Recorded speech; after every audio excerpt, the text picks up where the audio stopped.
Hey everyone, David here, and I've got some exciting news to share. I've decided to write a book, and I've entitled it Psychosocial Hazards Are Real. The book is intended to help clarify the fact that psychological safety cannot be achieved without paying attention to the psychosocial hazards people are being exposed to. Despite how much individuals might be interested in treating others with kindness, dignity, and respect, many cultures are so full of psychosocial traps that no psychological health and safety effort can ultimately succeed. But to address psychosocial hazards, you first have to know what they are, and you have to have some idea what to do to address them.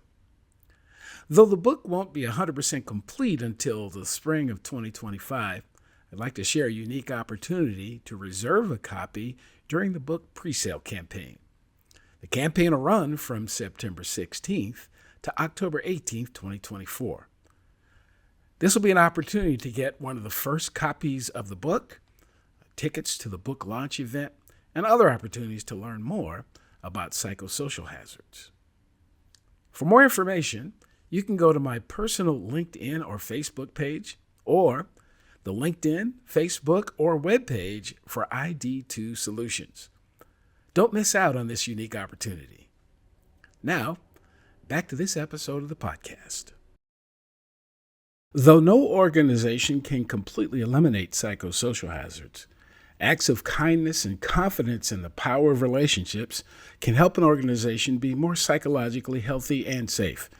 We'll talk about kind and confident work up next on this episode of the Psych, Health, and Safety USA podcast.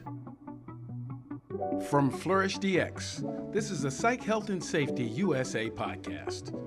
As workplace mental health has become a global priority, there's a greater focus on addressing psychosocial hazards. Each week, we look at psychological safety from an occupational health and safety perspective. Let's talk psychological health and safety. Well, welcome to this week's Psych, Health, and Safety USA podcast. I'm your host, Dr. I. David Daniels, and I want to thank you for tuning in. Each week, we seek to increase awareness of the importance of psychological health and safety by learning from the lived experiences, research, and expertise of our guests, as well as advocating strategies to reduce harm and minimize vulnerability to psychosocial hazards in the American workplace. Psychological safety at work is a shared expectation that the team members will not be punished, embarrassed, or rejected for sharing ideas, taking risks, or asking for feedback. It doesn't mean everyone is always nice to each other, and it's not the same as being nice, lowering performance standards, or avoiding accountability. Psychologically safe teams often set and maintain high performance standards while also being accountable. However, kindness is a fundamental value in an organization and not a weakness or a characteristic to be avoided. It's a strength, especially when the organization focuses on people over profits. We're going to have an interesting conversation in this episode with someone I've met through my journey to become an author myself, who is in the same process and has a very interesting, we'll talk a little bit about, the book that's going to be available to many very soon. But let's dive into it. And the way that I start these conversations is with an introduction of my guest, by my guest, with a question like this. Who is Milam Miller? Thanks, David. I appreciate the question. Milam Miller is a Texan by birth and Texan by choice. However, I currently reside in Toronto. so we always have choice in life. That choice has changed. But no, in reality, I'm a son, I'm a brother, I'm a husband, I'm a new father, and I'm very passionate about the future of work. And psychological safety is one element of that I think we should consider. Absolutely.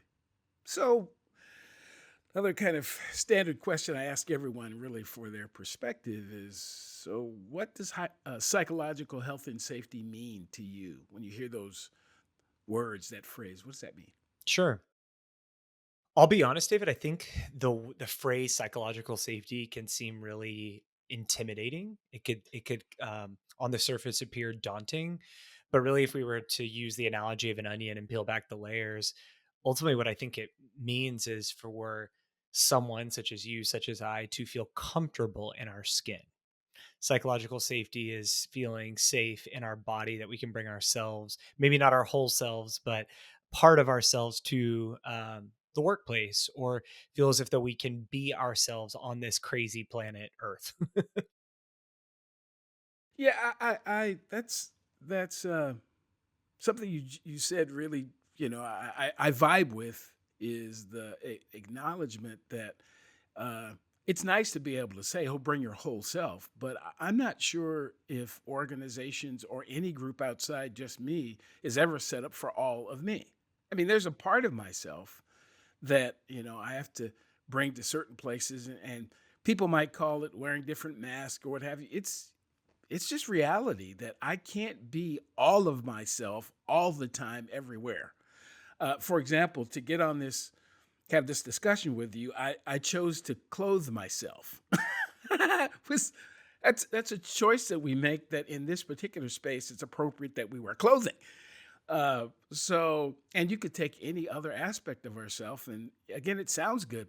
Have people bring their whole selves, but it's the part of myself that's going to fit with what it is we are trying to accomplish at the time. And again, that's a very astute observation on your part. We've only had, I think, one, maybe two conversations, one in person and the other kind of electronically. So and I like the fact that I'm able to meet people a little bit deeper in these podcast conversations. But I was really enthralled by the work that you're doing. Again, the book you're writing, we'll talk about that. But this whole idea about a kind and confident approach to work, I can't say I'd heard of that before. So what does that mean? What is kind and confident approach to work? What is that all about? Sure. Let me back up because I do want to acknowledge what you said around this idea of our whole selves. Yes, and we are always changing. We are always evolving. So, who I would have been walking into the workplace 6 months ago would not have been a father, for example. I have a 5 month old, but who I am now today is a new identity. So, I just want to highlight that notion, David, because I think that our interests can shift and change. A couple of years ago, I wasn't aware of pickleball, but now I might come into the workplace and say, "Hey, David, do you want to go play pickleball after work?" So the world is constantly changing. We are constantly changing. And I just want to highlight that notion that our whole selves are not fixed, but they are constantly in motion. So I'll use that as a segue. One thing that has been consistent, or a through line in my journey, is this notion of being confident and kind. That moniker BCK is the name and foundation of my business, which is a leadership development practice. How I arrived at this point is a really crazy, windy, twisty journey. I see two footballs behind you here. It looks like NFL draft. So I want to hear more about that story.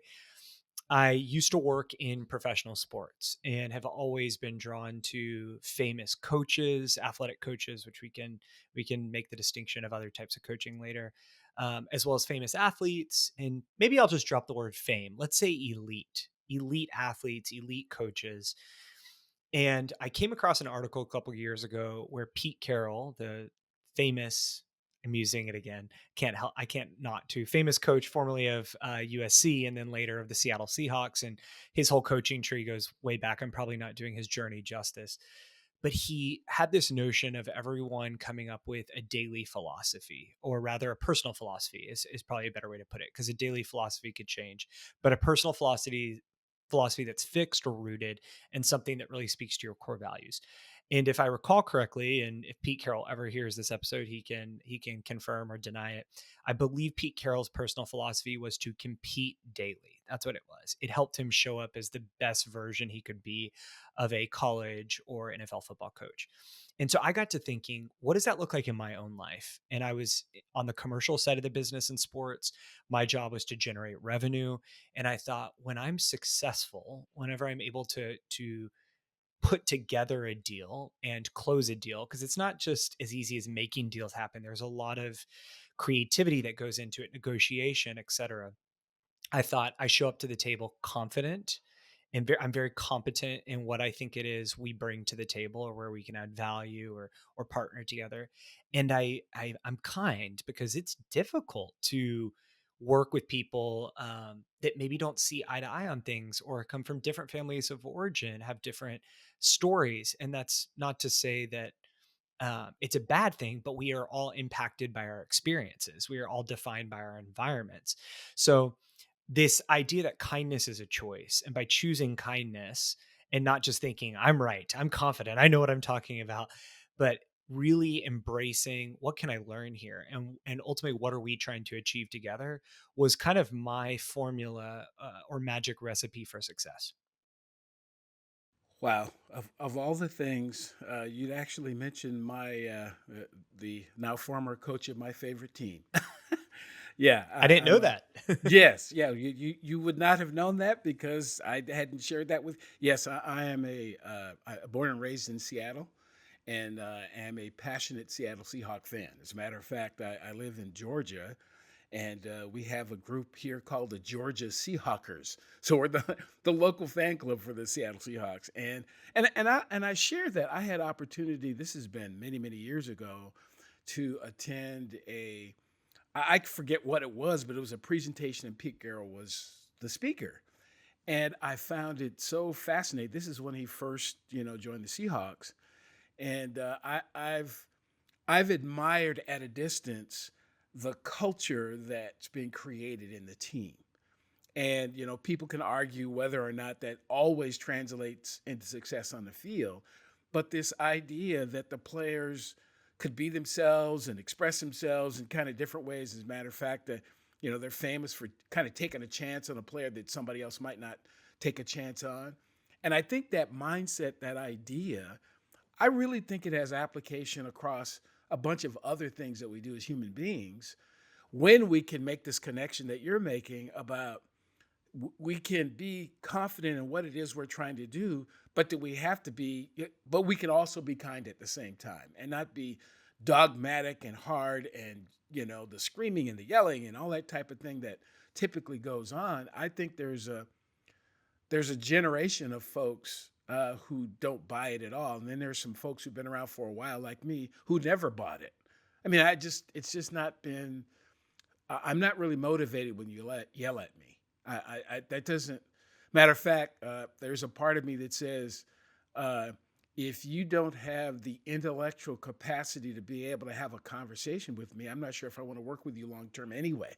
If the only way you can communicate is to yell and scream, then I'm not sure if that's something that I want to do.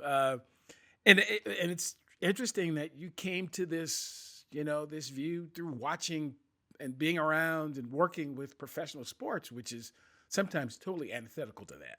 Sometimes just depends on who you meet. Yeah. That's right. Well, just to highlight, I don't think it has to be an either or. I think you're right in that it can be both. You can be both confident and kind. And so I totally hear what you're saying, David, and agree. I think there's a lot of people that come from a school of thought of like, especially men, right? We're two men in this podcast recording today, where it's like we need to be alpha, we need to be callous and hard and showcase our strength, or we need to be stoic and not show any emotion.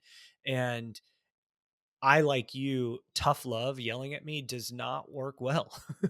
My football coaches, when I was in middle school and high school, I never made it past, I think, my junior year. Actually, that's not even true. I never even played high school football. I would have liked to. I played high school basketball and didn't make it past junior year.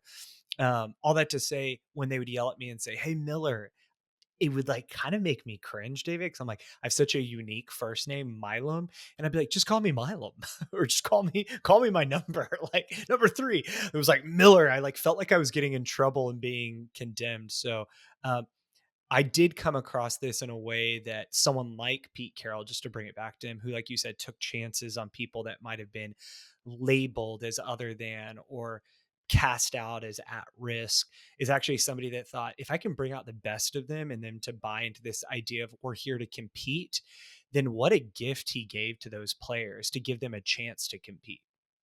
Right, right. Wouldn't it, and I may be off in kind of la la land here, but wouldn't it be wonderful if folks, particularly folks in business, again, I spent most of my working life in the public sector, so profit really wasn't the motive. As a matter of fact, there's some days I kind of forget that, this consulting practice that I have now, it's been a hobby, and it continues to be more of a hobby than this hard thing. I have to make money because there's a part of me that says I don't need to make money that bad, to be unkind to people, to be cutthroat and all that. I just don't need to, and I sometimes have I want to say I have compassion for those who feel like that the only way for the organization to be successful is to be cutthroat and to be angry and to be, but I'm not convinced that it works. And to make the connection to the overarching umbrella of this conversation, I don't think it's safe for people either, because not everyone, there are times, and I can tell you, having been in the fire rescue service for 3 decades, there were times that I needed to raise my voice, but it was to get people's attention because I saw something they didn't see, or there was so much else going on around us that I had to go, hey, watch out for that thing. But those are the only occasions where I thought it ever really made sense.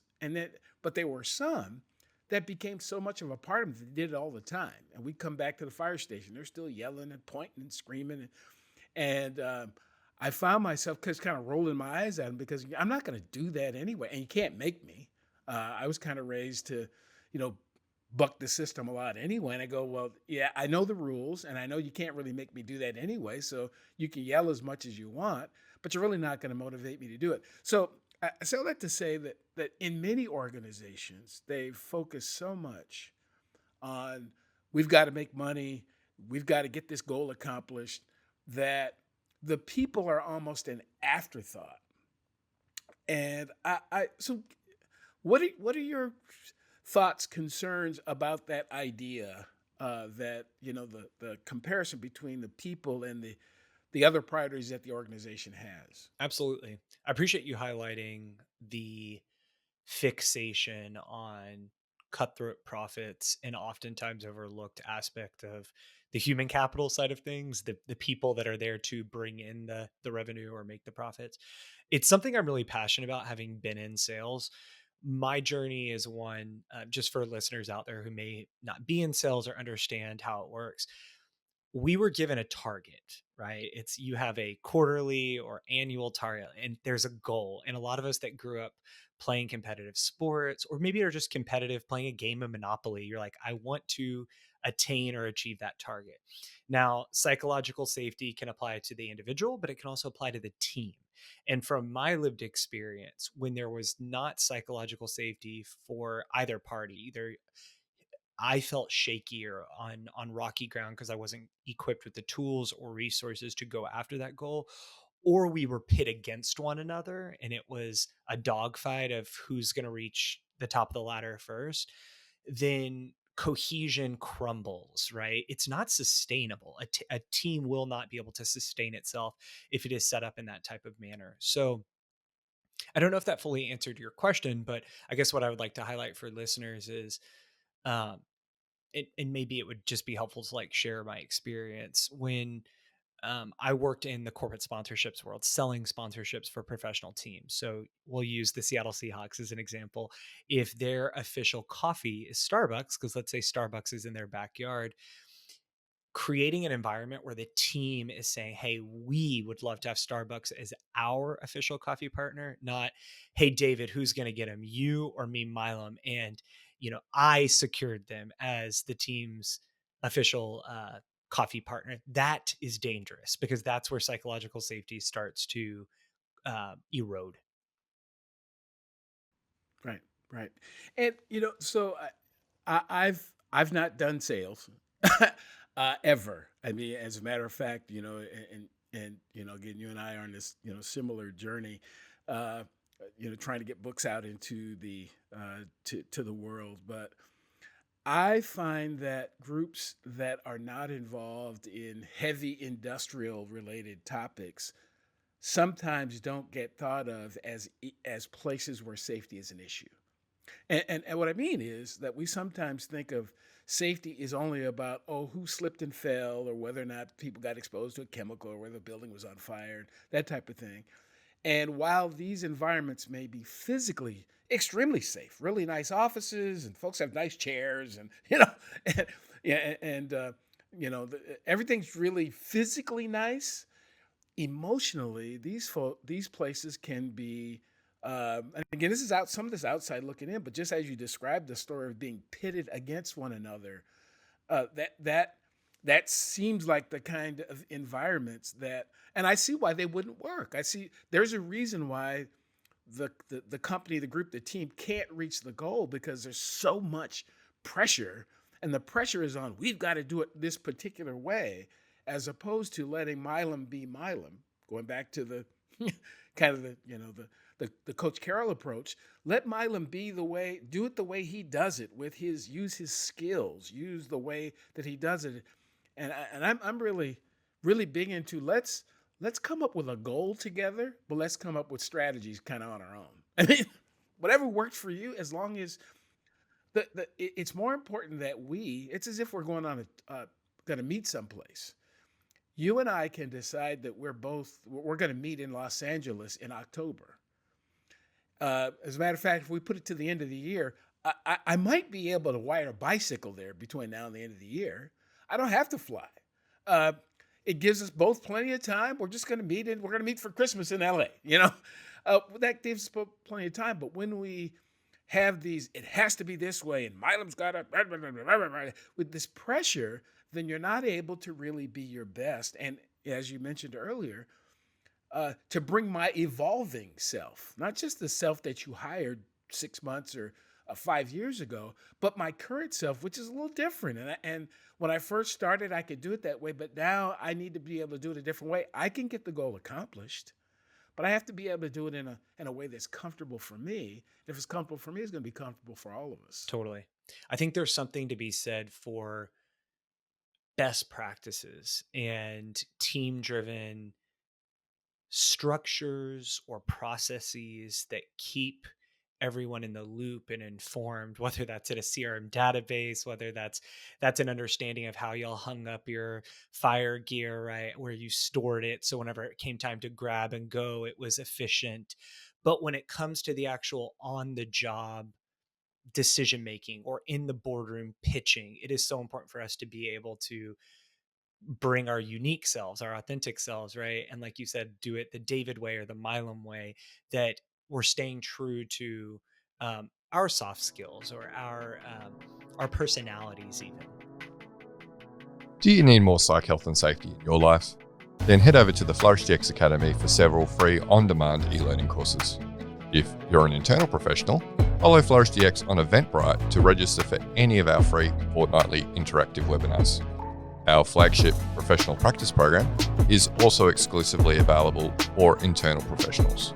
The 12-week course blends theory, applied practice, and interaction with other professionals through live lectures and a monthly community of practice session. Find out more about all these learning opportunities or inquire about a bespoke in-house training at the FlourishDX Academy. www.45003.org. Now back to this episode. One of the places that I think this kind of individual way of doing things gets challenged is when we are placed in the role of leadership. So I've seen folks that were really, really good at the work, whatever the work was. And then when they were placed in leadership, somehow they took on this other thing. And this other thing, the most important, in my view, the most important role for a leader is to create a safe space and place for the folks that are taking the journey with them to be able to do things safely. That's it. If you can create that kind of environment where people feel they feel they feel taken care of, they feel supported, they feel this is wonderful. I'll run through bricks for you. I'll do whatever it takes because I know you've got my back. As opposed to, again, sometimes the mantle of leadership gets placed on people, and all the other things, it's now I have to be a different person. I have to be, again, harder and more coarse and all that type of thing so we can meet the goal. The first issue with the goal is it wasn't made collectively, because you went in your room and you decided that this is the thing that we all should do. And you really, if we'd have developed the goal together, we could have helped you make the goal safer, more effective, easier for all of us. But that's not what they taught you in business school. That's not the example that you saw.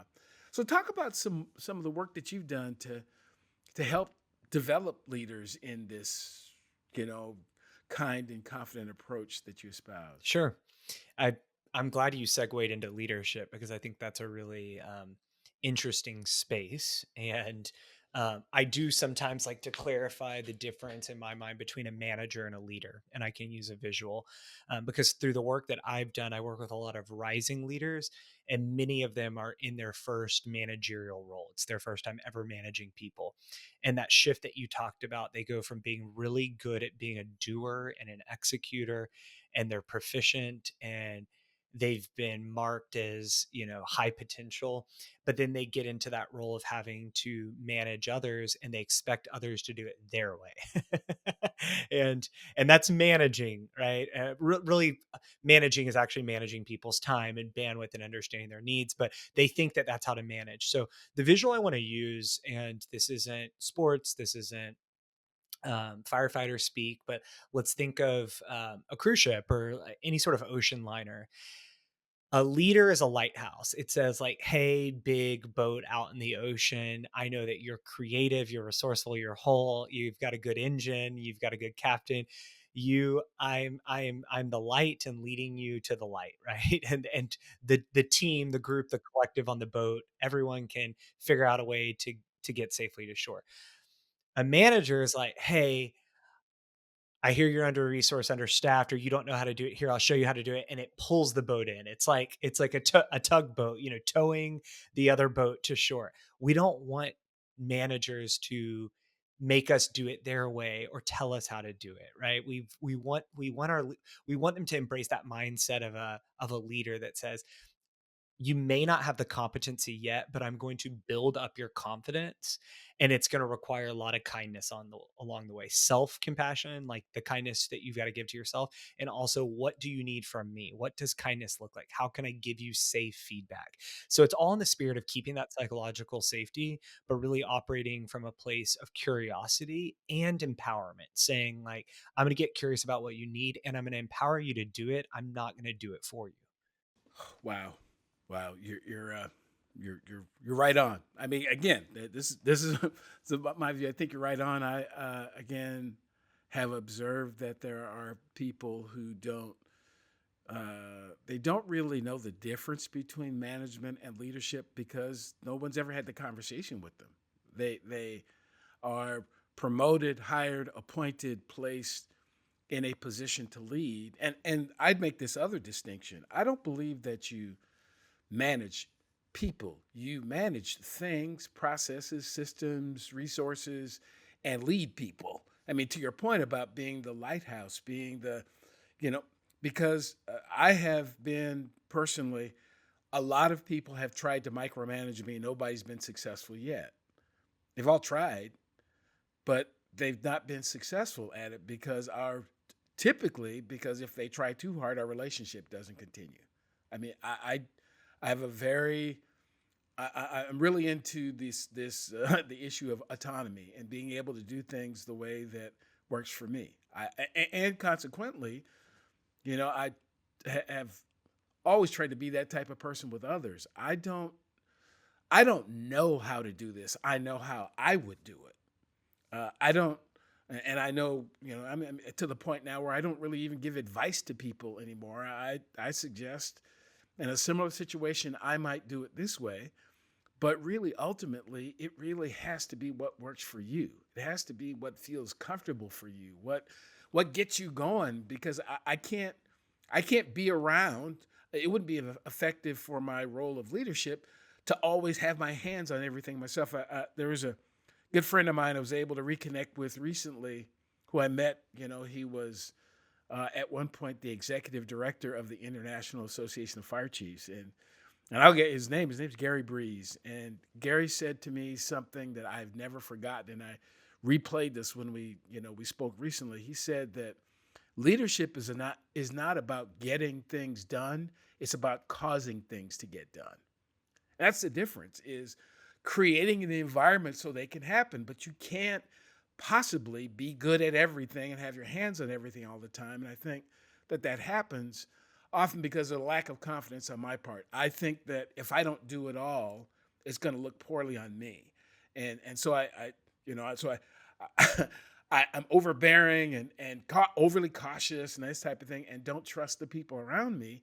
And again, that creates some issues really for both of us. I'm not going to get the product that I'm looking for, and they're likely not going to feel all that confident, all that a part of the team, and they're not going to do their best work because of the environment that's been created. And sometimes it was unintentional on my part. It's not that I meant to do it that way. It was my own insecurities that I wasn't aware of that has spilled out onto other people.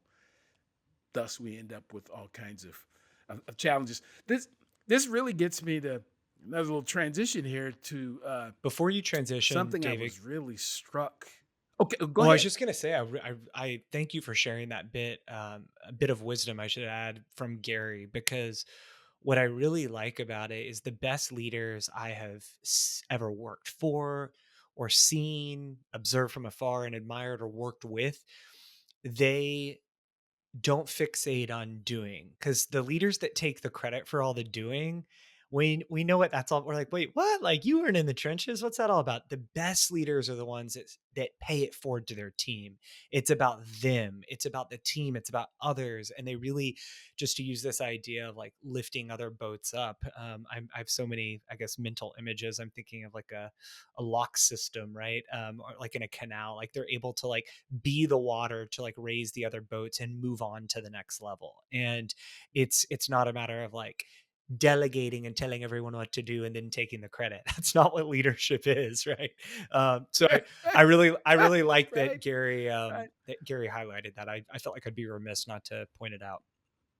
Absolutely, absolutely. Well, again, the little shift I wanted to make was to talk about, and this is, if I'm not mistaken, the title of your book, or the focus of your book is how the concept of charisma impacts leadership. Those kind of personal qualities that make or that help some people be a little bit more effective at the leadership thing than others. And I you know I certainly want you to talk more about that, but it sounds like it's something that we can all develop. I mean, we there some might say that leaders are born, some say that are bred. I think a little bit of both. I think, again, to your point, the point that you made earlier, as a matter of fact, the more birthdays I have, the less interested I am in binary choices. It is generally a little bit of both. So, talk a little bit about that whole issue around charisma and how that impacts You leadership. bet. I would absolutely love to. I'm super passionate about this. Whether leaders are born or bred, what is so critical and important is that we nurture leadership. We must nurture natural born leaders, or people that realize they want to embrace a mindset of leadership. It's not always leading from the front. I think that's what we've always seen traditionally modeled for us. It can be leading from the back and the side, or leading from within teams, right? When you see that chaos breaking out after going to put out a fire, and there's the other guy yelling, being the leader that says, hey, what are you yelling about? Is there something else going on? Like pulling that person aside and saying, does this stem from something else? Like, you know what I mean? Like, you have a sick kid at home and you're irritable today, or who knows, right? I'm not here to speculate, but just being that leader that you would like to be, or maybe that you wish you had at those moments. So my book is called The Charisma Craft, and it's how anyone can embody magnetic leadership. And what I mean by that is magnetic leaders are the types of leaders that we see, and it's not this fake or false attraction where we're like enamored with them at first and that the fire burns really bright and then it fades out, it burns out, but that they kind of always radiate this magnetic appeal. And I got really curious about this a couple of years ago because the global pandemic made a lot of us just pause, take inventory, really like reassess where we were in our lives. And for me, it was really at a crossroads in my career. I'd been living in Europe and was moving back to the States. And I was thinking about my personal philosophy of being confident and kind. And I started reading up on like, what is it that makes charismatic leaders so magnetic? And the research is very telling. It's two things, and they're so coincidentally correlated with confidence and kindness. Number one, it's how competent are they, or like what type of mindset do they embrace? Are they embracing a growth mindset? They're not just fixed in and think that they're a beginner and they can't change their ways. And then how warm are they? Warm are they? And this warmth factor I find so interesting because warmth is highly correlated to not just is the person knowledgeable, like we said, or competent, but are they approachable? And so, really holding this idea of being knowledgeable and approachable as a leader, I think is absolutely paramount. And so, I wrote this book to really equip readers with frameworks to access charisma, because charisma is a social skill. It's not an inborn trait.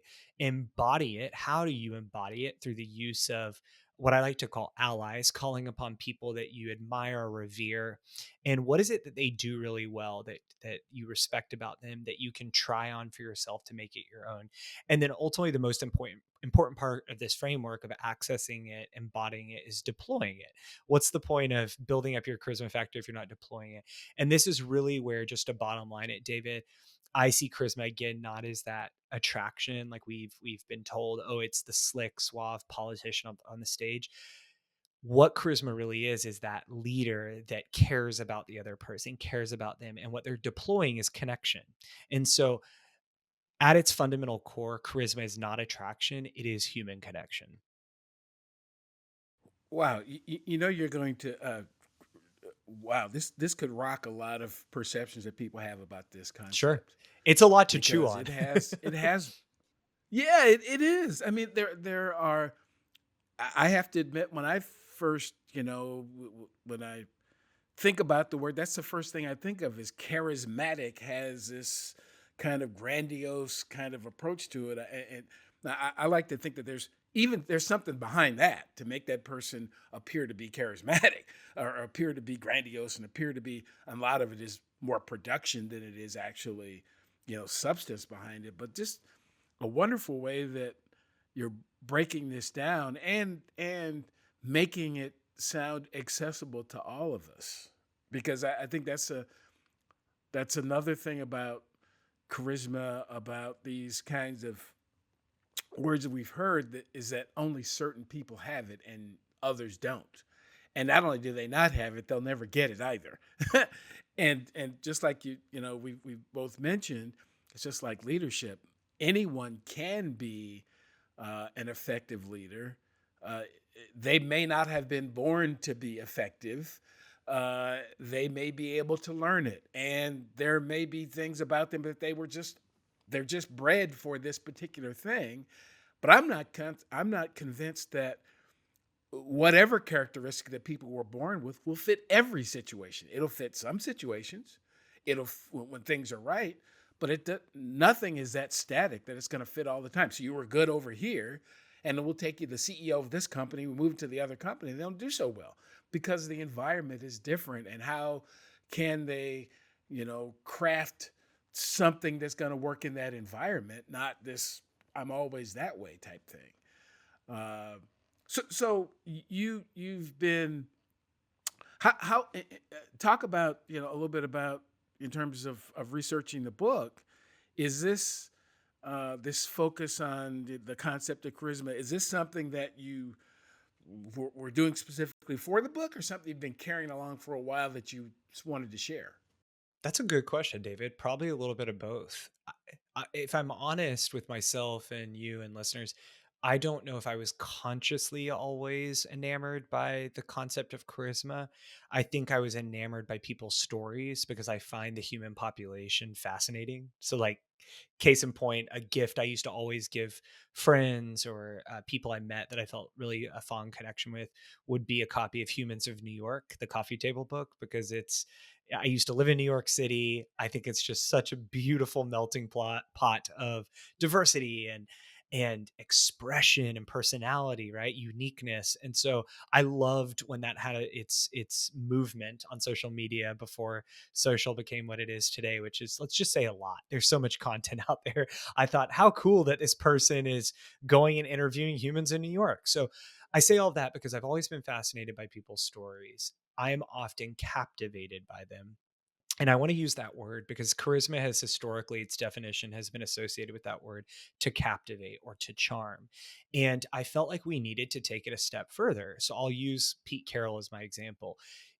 Is Pete Carroll captivating? From what I've seen of him on the sidelines or in post game, locker room speeches? Sure. I don't know him personally.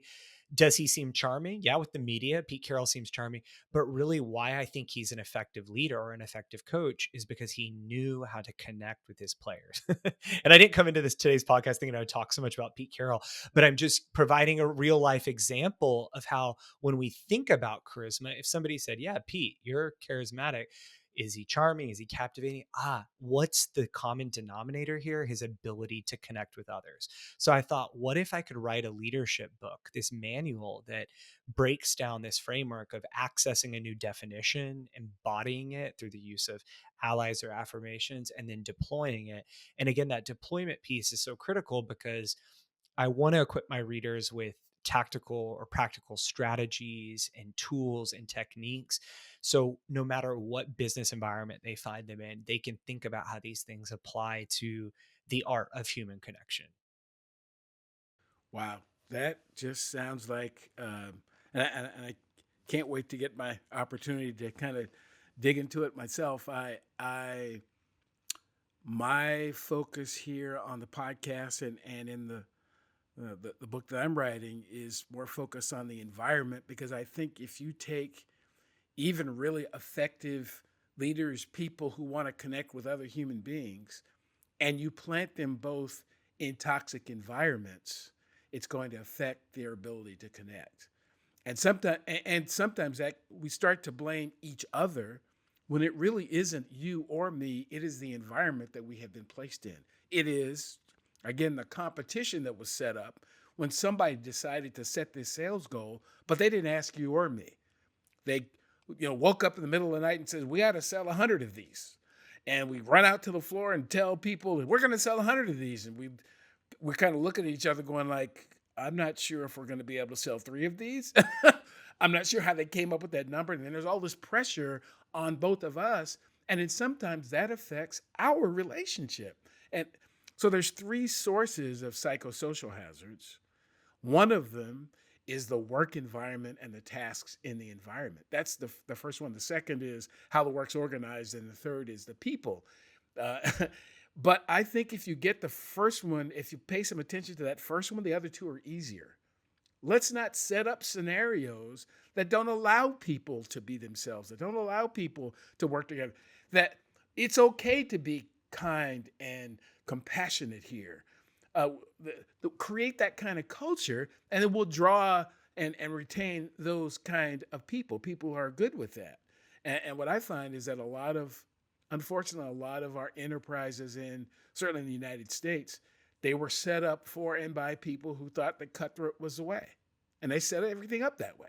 And so it's all based on that fundamental approach. Now, a lot of it, and I'll certainly have to wrap here, but a lot of it I do believe is gender driven, because there's this, the men have to be hard and coarse, and then we somehow believe that women are the only people who can be kind. Well, no, any of us can be kind if we choose to.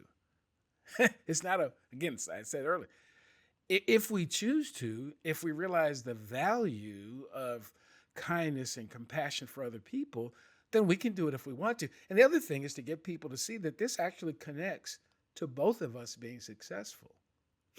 It actually works for both. It's better for both of us.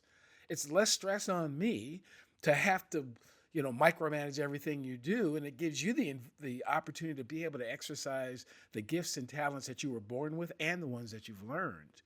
So I think that folks are going to really enjoy the opportunity to get a chance to read your book and learn a little bit more about you. So if there are folks out there who really want to learn more, as we're recording, your book is still in kind of in the pre-sale stage, but it should be a few weeks or months after this hits the air, it should be available to people. If people want to get more information though about the book, about you, about the work that you do, how share a little bit more about how they I can do appreciate that, David.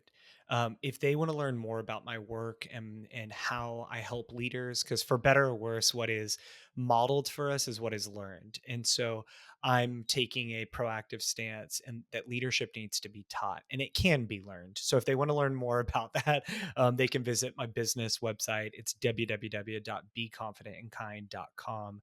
From there, I will be able to link through to Amazon and every other retailer that will sell this book when it becomes live in the world in 2025. it. And Absolutely. David, before Milam, thank you so yeah, much. but Yeah, before we go ahead. go, I just want to share with listeners, I learned something new today. So thank you about the psychosocial conditions. If I have it correctly, I heard you say environment, the way the environment's organized, and then finally the people. Is that the pecking order? Okay. And and and what was coming up for me, just as you share that, I'll leave listeners with something to chew on. We'll call it food for thought, because it's a food metaphor. Is just how one bad apple can poison the well. But on the flip side, if we were to choose optimism, one leader can be the change they want to see in an organization. And I do think you're right. That may require some environmental factors or conditions to change, but all it takes is one leader to speak up. And we all have the ability to speak up and uh, f- change or rectify what's not working. And I think charisma will help people do that, because if they lead from that place of competency or knowledge, but also it's so critical that they deploy warmth. They're not angry. That anger and passionate might look like the same thing, so be really clear on which one you're trying to showcase, and just showcase that warmth and that you're approachable to help be part of the solution. Then you can be the change you want to see in your organization, in your community, or whatever environment it is. Absolutely. No, I agree wholeheartedly that one person can start the process. But that one person is going to have to, over the course of time, be able to bring people along, and this is where the concept of charisma comes along. It's I can do a lot to just get the process initiated first within myself, and then the folks that are closest to me.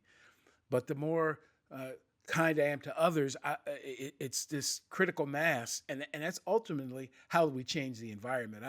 My descriptions about environment, I think, sometimes come across to people as being critical.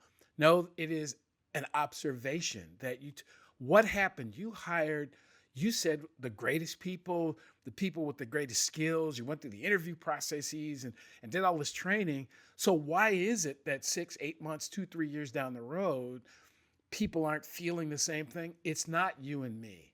It is this environment that was created not by us. And often it wasn't by us. We just jumped into it. Or it's evolved and we didn't pay attention to it. So they're both important.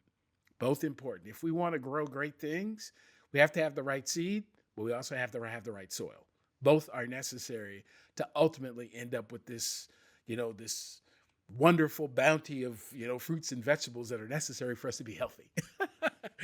But again, Milam, thank you so much for spending some time with me today and sharing your wisdom along this topic. Again, your book, Charisma Craft, should be available, for folks. All they have to do is look out for it and go to your website. And there's just so much I think that you have to offer, and it's been really neat to get to learn a little bit more about you. And I think that there will be more conversations in the future. So again, thanks so much.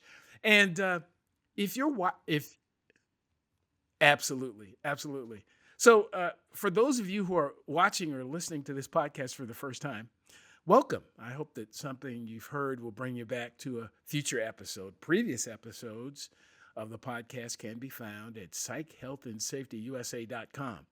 You can watch, like, subscribe, and share the podcast at the Flourish DX YouTube page. And please do join the Psych Health and Safety USA movement by connecting and becoming a subscriber on LinkedIn. So until next time, stay tuned and look out for the next episode of the Psych Health and Safety USA podcast.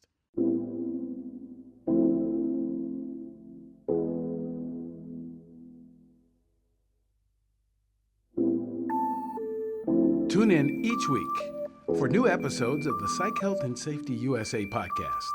If you have a story or know of one that needs to be told, reach out to us on LinkedIn or send an email to david@id2-solutions.com or go to the Flourish DX website at flourishdx.com. We'll see you next time.